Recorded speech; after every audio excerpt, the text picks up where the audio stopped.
Hello friends, എല്ലാവർക്കും അർച്ചന ചേച്ചി LLB സീരിയലിന്റെ ലേറ്റസ്റ്റ് എപ്പിസോഡ് റിവ്യൂയിലേക്ക് സ്വാഗതം. അങ്ങനെ രുക്കുവും മഞ്ജുവും രമ്യയും ഒന്നിച്ചു ചേർന്നുകൊണ്ട് അർച്ചനയോട് ചോദിക്കുന്നുണ്ട്, ഈ അമ്പാട്ട് വീടിന്റെയും സ്വത്തുക്കളുടെയും എല്ലാം അവകാശി ആരാണെന്ന് ചോദിക്കുകയാണ് അർച്ചനയോട്. ഇതെല്ലാം കേട്ട് ആകെ വിഷമിച്ചുകൊണ്ട് കഴിക്കുന്നിടത്തു നിന്നും അർച്ചന എഴുന്നേറ്റ് റൂമിലേക്ക് പോവുകയാണ്. റൂമിൽ സങ്കടപ്പെട്ടുകൊണ്ടിരിക്കുന്ന അർച്ചനയുടെ അടുത്തേക്ക് അനന്തനും മുകുന്ദനും അച്ചുവും കൂടി വരുന്നുണ്ട്. എന്നിട്ട് അവര് പറയുന്നുണ്ട്, ചേച്ചി എന്താണ് അവര് ചോദിച്ചതിനൊന്നും മറുപടി പറയാതിരുന്നത്? ചേച്ചി ഒന്നും പറയാതെ ഇങ്ങോട്ട് എഴുന്നേറ്റ് വന്നപ്പോൾ അവർക്ക് ഉള്ളതും സംശയം കൂടിയിട്ടുണ്ട്. ചേച്ചിക്ക് സത്യാവസ്ഥ എന്താണെന്ന് എല്ലാവരോടും പറഞ്ഞാൽ മതിയായിരുന്നെന്ന് അനിയന്മാര് പറയുമ്പോൾ അർച്ചനയ്ക്ക് ആകെ സങ്കടമാവാണ്. അർച്ചന എന്നിട്ട് അവരോട് പറയുന്നുണ്ട്, അപ്പൊ എന്റെ നാത്തൂന്മാർക്ക് മാത്രമല്ലേ ഈ സംശയം, എന്റെ അനിയന്മാർക്കും ഉണ്ടല്ലേ എന്ന് ചോദിക്കുകയാണ്. ഇത് കേട്ട് അനന്തനും മുകുന്ദനും ഒന്നും മിണ്ടാതെ അങ്ങനെ നിൽക്കുകയാണ്. പിന്നീട് സ്വത്തുക്കൾ പാർട്ടീഷൻ ചെയ്യണമെന്ന കാര്യം രുക്കു വിളിച്ച് ചന്ദ്രയെ അറിയിക്കുകയാണ്.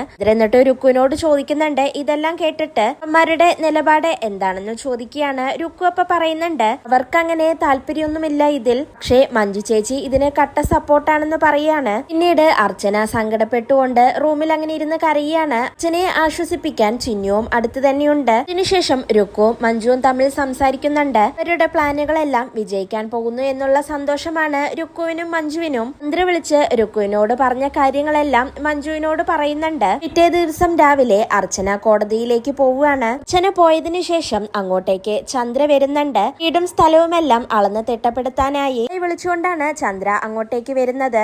ഇതെല്ലാം കണ്ട് രമ്യ ചോദിക്കുന്നുണ്ട്, സ്ഥലമെല്ലാം ഭാഗം വെക്കാനായി അനന്തേട്ടനും മുകുന്ദേട്ടനും അച്ചുവും സമ്മതിച്ചോ എന്ന് ചോദിക്കുകയാണ്. വീടും പറമ്പും എല്ലാം അളക്കുന്നത് കണ്ട് ഉള്ളിൽ നിന്നും അച്ചുവും മുകുന്ദനും കൂടി പുറത്തേക്ക് വരുന്നുണ്ട്. എന്നാൽ ഇതെല്ലാം കണ്ട് ആകെ സങ്കടപ്പെട്ടുകൊണ്ട് ചിന്നു അർച്ചനയെ ഫോണിൽ വിളിക്കുകയാണ്. എന്നിട്ട് പറയുന്നുണ്ട്, അമ്മേ, ഇവിടെ വീടും സ്ഥലവും അളക്കാനും ഭാഗം വെക്കാനുമായി ആളുകൾ വന്നിട്ടുണ്ട് എന്ന് ചിന്നു പറയുമ്പോ ആകെ ഷോക്കായിക്കൊണ്ട് അർച്ചന ചോദിക്കുന്നുണ്ട്, ഭാഗം വെക്കാനോ എന്ന്. അപ്പൊ പറയുന്നുണ്ട്, അതേ അമ്മേ, റിമിയാണ് ആളെയും കൂട്ടി വന്നിരിക്കുന്നതെന്ന് പറയാണ്. അച്ഛന ഇപ്പൊ ചോദിക്കുന്നുണ്ട്, അവൾ എന്തിനാണ് അങ്ങോട്ടേക്ക് വന്നത്, ഞാൻ ഇപ്പൊ തന്നെ അങ്ങോട്ടേക്ക് എത്താമെന്ന് പറഞ്ഞ് അച്ഛന ഫോണ് കട്ട് ചെയ്യുകയാണ്. അതിനുശേഷം പട്ടി വീട്ടിലേക്ക് വേഗം തന്നെ അർച്ചന വരുന്നുണ്ട്. അപ്പോഴും അവിടെ വീടും സ്ഥലവും എല്ലാം അളന്നുകൊണ്ടിരിക്കുകയാണ്. അവരും തന്നെ അതിനു ചുറ്റും അങ്ങനെ നിൽക്കുന്നുണ്ട്. എന്നാൽ അർച്ചന വരുന്നത് കണ്ട് ചന്ദ്രയും രുക്കുവും ആകെ ഷോക്കാവുകയാണ്. അവിടെയാണ് ഇന്നത്തെ പ്രമോ അവസാനിക്കുന്നത്. നാളെ ഒരു കിടിലൻ എപ്പിസോഡുമായി വീണ്ടും കാണാം. Bye, good night.